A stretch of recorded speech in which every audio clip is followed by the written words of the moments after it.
Die besigheidsreeks Koffie en Kapitaal word aangebied deur Capitec.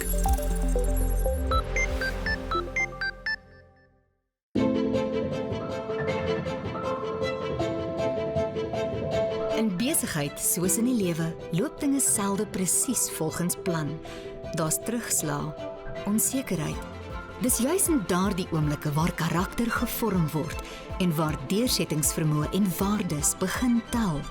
In Koffie en Kapitaal gesels ons met mense wat daardie pad gestap het.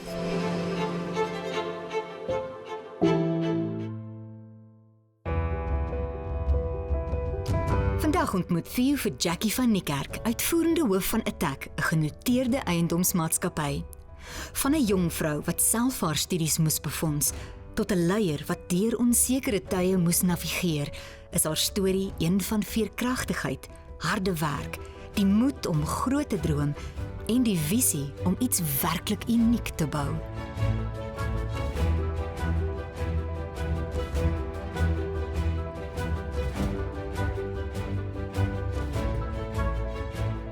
Jackie, baie dankie dat ons vandag hier by jou kan kuier.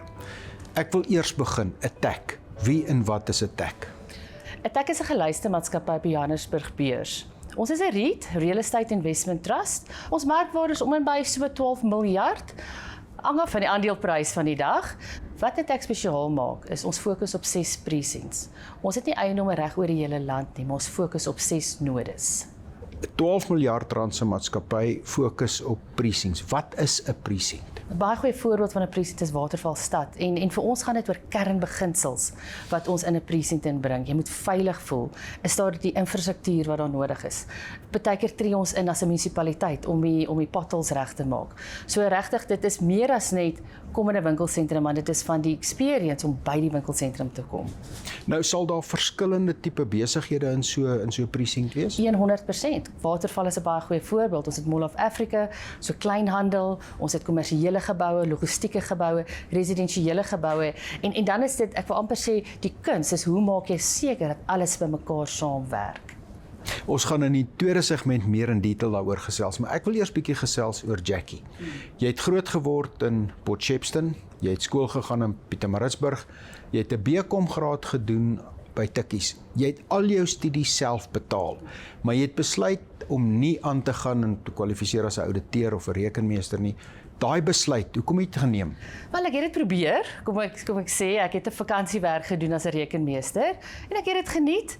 Maar teen die einde van die vakansie het ek besef, dis nie my persoonlikheid nie. Ek soek iets meer. Nou, om 'n kelder te wees, ek moes eet en ek moes my verblyf betaal. So dit was uitmatig 'n maklike besluit te maak om ek moet oorleef en eet. En deur 'n kelner in te wees, ek so baie geleer. Kliëntediens wat in ons besigheid elke liewe dag gebruik. En deur die kelner te wees, het ek ook my eerste werk gekry as in 'n eiendomsbedryf en dit het my, dis wat die gogga gebyt het, die gogga van eiendom, hoe die ontwikkeling werk en ek is so dankbaar vir die besluit wat ek geneem het om te oorleef en te eet, 'n kelder te wees, so baie fundamentele dinge geleer in die besigheid en ook my eerste werk gekry daardeur. Ek wil 'n bietjie stil staan, daai eerste werk in die eiendomsbedryf as 'n kelner, hoe dit gebeur? Ek het koffie bedien en die kliënt van die oggend gesê, jy het hierdie koffie aan my verkoop, hoekom kom jy nie vir 'n onderhoud nie, want ek dink ek het vir jou 'n werk en ek het dit opgeneem. Vir jou is veerkragtigheid nog altyd 'n kernbelangrike punt. Waarom sê jy so? Ek dink dit kom van 'n baie jong ouderdom af. Ek was start 5, ek dink as hy graad 7.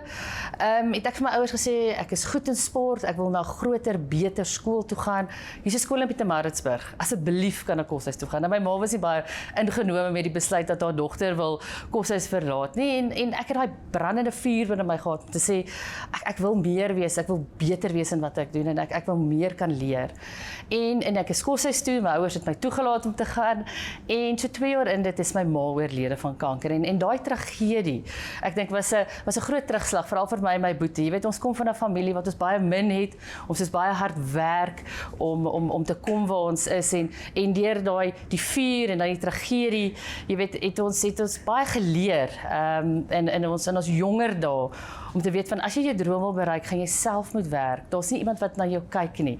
Jy moet self gaan onderhandel by die skool. Jy moet self jouself gaan inskryf by die universiteit. En ek dink my jong dae het my regtig gevorm en die persoon wie ek is vandag. En ek dink baie liefde van my familie. Jy weet, my ouma, my pa, my tannie, baie liefde. Ons het min gehad, maar met baie liefde. Ek dink dit was die resep om te wees waar ek is vandag. Jy praat van familie, maar vandag is jy uitvoerende hoof van 'n maatskappy, 'n genoteerde maatskappy en jy's ook 'n ma.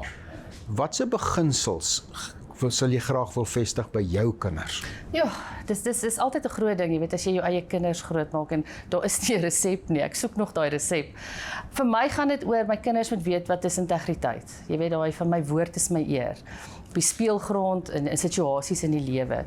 En ook maak nie saak of die Here vir jou soveel talente gegee het nie. Jy moet hard werk. Jy kan nie net terugsit en sê, I've got it, ek het 'n talent gekry, ek hoef nie te werk nie. Daai integriteit van harde werk is my so belangrik. En dan die lewe gaan vir jou moeilike dae gee. En hoe staan jy op as 'n kind? Hoe staan jy op die sportveld, by die skool en dan weer dus in 'n werksplek en in jou familie?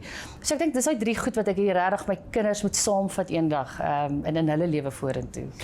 Jy het baie keer al gepraat van balans in die lewe aan die een kant, maar doelbewuste prioritisering aan die ander kant. Bring daai twee bymekaar.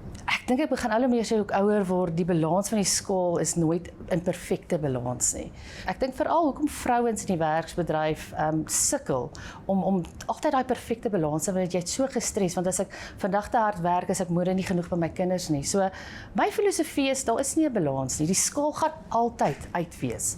Maar met goeie kommunikasie in jou familie, met jou man, met jou kinders, om te sê, mamma moet hard werk, mamma moet reis hierdie week, maar volgende week is ek by die gala, volgende week kyk ek na jou huiswerk. Ek dink met goeie kommunikasie, jou man en jou kinders verstaan wat jy doen, moet jy dit beplan en jy moet kommunikeer. Ek leer dit nog elke dag, dit is nie perfek in ons eie huishouding nie, maar daai skaal, as jy dit die hele tyd in perfekte balans gaan hou, gaan jy uitbrand. En dit is nie wat 'n mens wil hê nie. Jy wil seker maak dat daai skaal, watter kant hy ook al tiep, die ander kant weet, hoekom is hy aan die ander kant toe getiep. Wat doen Jackie om te ontspan, om af te skaal? Jy gaan nou lag. Ek en my man gaan boks in die oggende. Nie met mekaar nie. Maar ons geniet dit verskriklik baie. 6:00 in die oggende is ons in die boksgimnasium 3 keer 'n week. Dit vat my kop van alles af, want as ek nie koes nie, dan word ek geslaan deur iemand anders, nie my man nie. Maar dit is 'n verskriklike lekker uitlating vir my. Dis iets wat ek en my man kan saam doen. En dan is ek verskriklik mal om te lees. Boeke te lees, storieboeke te lees, vat jou kop van die werksplek af en dit is waarmee ek myself besig hou.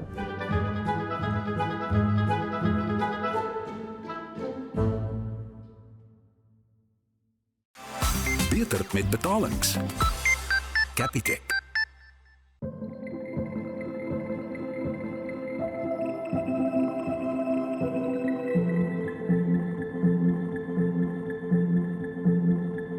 Jackie, Waterfall City is 'n absolute unieke projek. Dis ambisieus, dis groot en is uniek in sy soort. Vertel my daarvan. Ja, ons het dit amper 15 jaar terug begin Waterfall Stad en dit was 'n groot droom.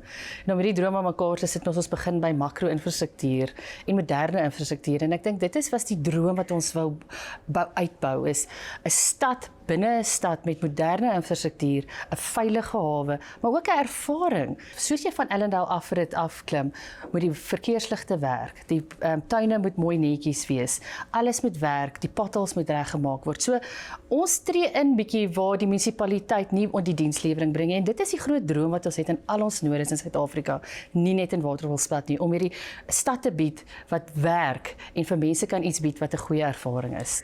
Nou, ons is hier in Waterfall City, dis besonder luks, besonder groot en dit voldoen aan alles wat jy sê vir 'n node, maar wat is die toekoms?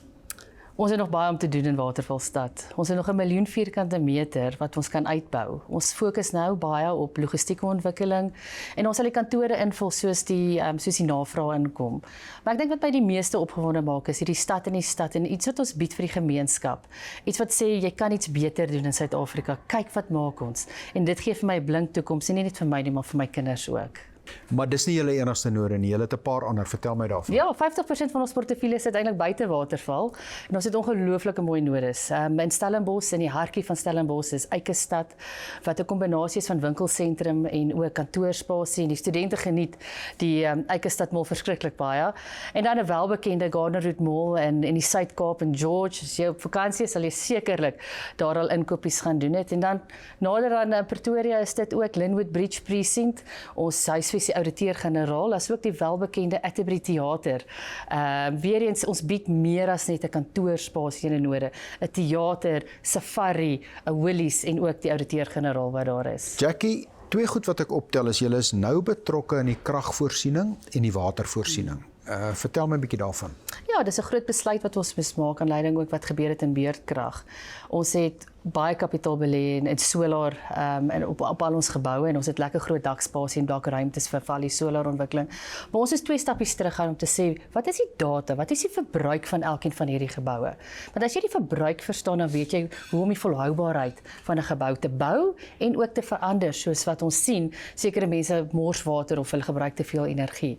So ons het al ons meters gedigitaliseer oor die laaste 3 jaar. Al die data kom in hierdie gebou in. Nou kan ons sien, waar is daar 'n waterlek? Waar mors ons water? Wat kan ons verander in hoe ons geboue bou? So as die data verstaan, weet ons hoe ons die geboue te bou en dan maak dit dat ons minder water en minder elektrisiteit gebruik. Wat ook aanleiding gee na jou kragrekening word baie minder. So as kliënte is ook baie gelukkig met minder krag wat hulle verbruik. Jackie, iets wat vir my interessant is julle beginsel van vennootskappe. Nou gewoonlik as 'n vertrekpunt wil 'n mens, is jy versigtig vir vennote. Jy is versigtig vir die komplikasies wat dit meebring. Maar tog 'n kerndeel van julle sakemodel gaan rondom vennootskappe. Verduidelik dit vir my, hoe kry julle dit reg dat dit werk? Ja, is 'n kern en 'n baie suksesvolle gedeelte van ons besigheid. Vir my die kernbelangrikheid van 'n vennootskap is daai, wat is die langtermyndoel? Hoekom is ons in 'n vennootskap saam? Hoekom gaan ons hierdie gebou bou? Wat wil ons uit dit uitkry as 'n vennote saam? En ek voel as jy daai beginsels reg kry van dag 1 af, is die vennootskap 'n maklike resep om te volg. En ek dink die tweede belangrike gevoel vir ons van 'n vennootskap is die kommunikasie tussen vennote. As iets nie reg werk nie, kommunikeer met mekaar. Ons het nie nodig om kontrakte vir mekaar te stuur deur ons prokureurs nie, maar regtig te sit, kom ons sit om 'n tafel, kom ons bespreek wat ons pla en kom ons maak dit reg. So vir my gaan dit oor 'n vennootskap is oor langtermynbeplanning en 'n goeie kommunikasie tussen die vennote. Jy is al 'n hele paar jaar betrokke in die eiendomsbedryf, jy is al 'n hele paar jaar by Attack. In hierdie periode het ons goed soos COVID, ons het beerkrag gehad. Alles het nooit goed gegaan nie. Daar was op en af, daar was onsekerheid. Vanuit 'n uitvoerende hoof in hierdie omgewing, hoe benader jy dit en wat het jy daaruit geleer?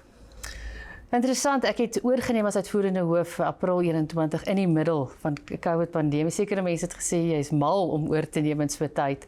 En net 3 maande na die tyd het ons die onluste gehad in die land.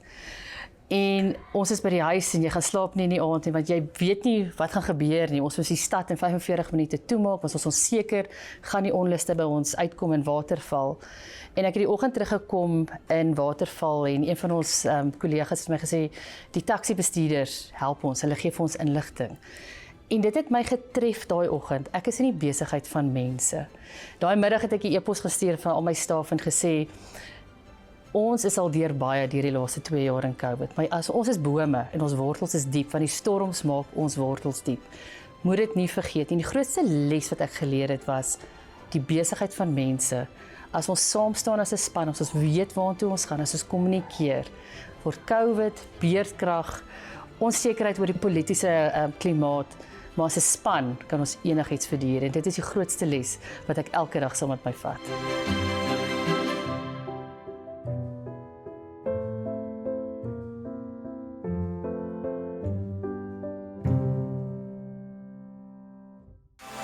Beter met betalings. Capitec.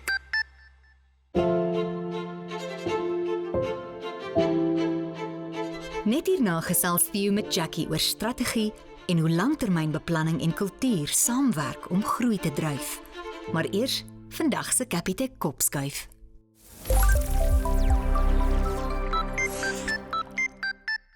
At Capitec, our app has evolved far beyond a banking tool. It is the heart of our brand experience and is trusted by a quarter of all South Africans. Our goal is to solve high-friction problems through innovation to ensure that you have a simplified banking experience. Whether you're running a business, doing your personal finances, or just doing an instant payment, we've got you covered. But innovation without trust is a non-starter. And that's why security is at the heart of everything we do at Capitec. To prove that, we've now moved from a reactive type of posture to security to a proactive one. We've engineered multiple layers of security into every feature in the Capitec app. When you log in, you're seeing more than just a balance. You're seeing that platform of trust. The synergy between human-centered design and innovative engineering is how we're elevating the future of banking. Jackie, julle het 'n strategie, julle noem dit Horizon 2030. Wat is die beginsels van daai strategie en wat maak jou opgewonde? Ek dink wat my opgewonde maak oor daai strategie is, ons het deur COVID gekom en ons het oorleef. En ons moet stil staan in die besigheid om te sê, goed, kom ons beplan nou 'n bietjie vir die langer termyn. En ek het 'n bietjie inspirasie gevat van ons Springbok afrigter Rassie Erasmus en ek was net verstom oor hoe hierdie man beplan het om die span, om die lede van die span, om die waardestelsel van die span en dan daai langtermynplan vir die span te sê, hierdie datums gaan ons die wêreldbeker wen. En ek het daai selfde beginsels gevat in 'n attack gesê ek het die regte mense. Maar die regte mense, die regte beginsels. En dit was dus 'n groot fokus vir ons. Horizon 2030 is jy 'n beter mens wat huis toe gaan met beter waardes. Dit is my grootste fokus vir ons. En dan is dit, kom ons droom as 'n maatskappy saam. Nie om môre die beste te wees, maar oor 5 jaar die beste te wees. En dit is wat Horizon 2030 in 'n attack vir ons is. 'n Vraag wat baie opkom veral na COVID is, wat is die toekoms van kantoorspasie? Mense het begin van die huis af werk, mense kom net gedeeltelik kantoor toe. Hoe sien jy die toekoms van spesifiek kantoorspasie en kantoorwerk? Ja, ons is deur donker dae in COVID, waar ons gesê het, kantore is dood, ons kan almal van die huis af werk en ons is baie produktief. En ek dink wat begin dit nou na COVID het gebeur, besighede het besef, ons het ons mense nodig terug by die kantoor, maar wat is ons operasionele model? En ek dink maatskappye is besig om dit uit te werk nou. Ons is 'n maatskappy wat sê julle moet 5 dae 'n week terug by die kantoor wees, want ons bestuur winkelsentrums. Of ons is 'n maatskappy, jy hoef nie 3 dae 'n week terug by die kantoor te wees, jy kan 2 dae van die huis af werk om produktiwiteit beter vir jou sal wees. Elke maatskappy werk dit uit, maar wat ons wel besef het, jy kan nie by die huis sit en 'n kultuur bou van 'n maatskappy nie. Die kreatiwiteit is nie daar nie, die samehorigheid, die waardes weer eens van die maatskappy, die droom oor die toekoms kan ons nie op Teams doen nie. Natuurlik in die eiendomsbedryf sê ek altyd vir ons mense, ons kan nie 'n gebou op Teams bou nie, jy moet op site wees. So ek dink elke maatskappy begin besef, wat is my waardestelsel, wat se kultuur wil ek behou? En dit is hoe aanleiding wat ons sien dat die mense wel terugkom kantoor. So die kantore is nie dood nie, dit is net in 'n ander formaat. As jy kyk van 'n industriekant af, waar sien jy die geleenthede en die toekoms van kommersiële eiendomme in Suid-Afrika? 2 geleenthede wat ek sien is, een is baie groot in die e-handel. As ons kyk wêreldwyd, die persentasie e-handel wat wêreldwyd plaasvind en wat in Suid-Afrika plaasvind, is ons groei nog enorm. So die vraag vir logistieke geboue is baie groot. So dit is daai groot gebou wat jy baie keer langs hoofweë sien, Yes. wat die maatskappye het van waar goed versprei word. Is dit waarvan jy praat? 100%. Dis die verspreiding van goedere. En sluit dit in by groot maatskappye se sentrale distribution centers, sluit jy dit daarbey in? 100%, so sentrale distribution, maar ook micro-distribution. Wat ons wel sien is, die last mile delivery is baie duur. So jy moet groot distribusiesentrums huise hê, maar ook kleiner distribusiesentrums in die stedelike gebiede. En dan die ander model wat ek sien, en ek baie opgewonde oor is tweedehandse spasie, tweedehandse ou kantoorspasie. Niemand wil meer in die kantoorspasie wees nie, wat ontwikkelaars dan koop en hulle omskep dit in studentebehuising, ook microbehuising. En ek dink dit is 'n wonderlike geleentheid om tweedehandse geboue om te skep en iets wat regtig nodig is in ons land. Jackie, iets wat jy baie keer noem is dat jy wil fokus op die goed wat jy kan beheer. Nou dis maklik om te sê en dis almal probeer dit as 'n mantra gebruik, maar in julle geval, hoekom is dit so werklik vir jou en kan jy my 'n voorbeeld gee? Ja, ons beurtkrag. Ons het nie geweet van oggend tot aand of dit vlak 1, 2, 3 of 4 gaan wees nie. In daai tyd het ons diesel gebrand, miljoene rande se diesel, en ons het nie geweet wat gaan met die maatskappy, wat gaan in die land aangaan nie, wat is die langtermynplan vir die kragsituasie wat ons gehad het in die land nie. So ons is 'n span mekaar gekom en gesê, goed, in ons inkomstestaat, wat beheer ons? Wat is die kostes wat ons kan beheer?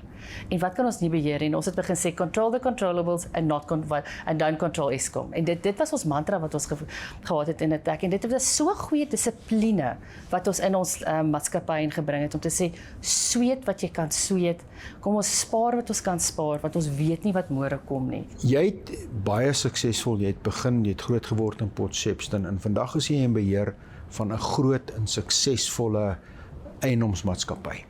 Jou advies aan jong mense, iemand wat graag 'n toekoms of iets wil bou in die eiendomssektor, wat sal jou advies wees? Sjoe, my advies is, jy moet eers van dit hou, jy moet regtig van die industrie hou, jy moet hou van kleinhandel, jy moet hou van om innoverend te dink, jy moet kan weet om hard te werk. Hier, eiendom is 'n baie lang proses. Ons vat 18 maande om 'n gebou te bou, en jy sien oor jare die vrugte wat 'n mens pluk van die gebou wat jy gebou het. So, jy moet deursettingsvermoë hê, hard werk, jy moet regtig hou van wat jy doen, en jy moet dit geniet. Die mees belangrikste ding vir jong mense is, geniet wat jy doen. Dis nie altyd lekker nie, maar geniet dit en leef dit voluit. Is dit 'n sektor wat jy sou aanbeveel vir 'n jong persoon? Verseker ja, jy kry soveel om te doen elke dag. Jy kan 'n ingenieur wees, jy kan 'n digitale bedryf wees, jy kan 'n bemarking wees, finansiële gedeelte, jy kan geboue verkoop, jy kan uitvoering doen. Daar is soveel geleenthede vir jong mense, en ek hoop nog jong mense besef dat hoe lekker die eiendomsbedryf is. Jackie van Niekerk se storie herinner ons dat sukses nie reguit lyn is nie, dat uitdagings jou nie net toets nie, maar jou vorm, en dat in 'n wêreld vol onsekerheid, ware voorsprong begin by dit wat jy kan beheer. Sluit volgende week weer by ons aan vir nog 'n koffiekuier, wanneer ons 'n Kaapse draai in Franschhoek maak vir 'n Wiesenhof koffie saam met Kobus Wiese. Capitec. Trotse borg van Koffie en Kapitaal.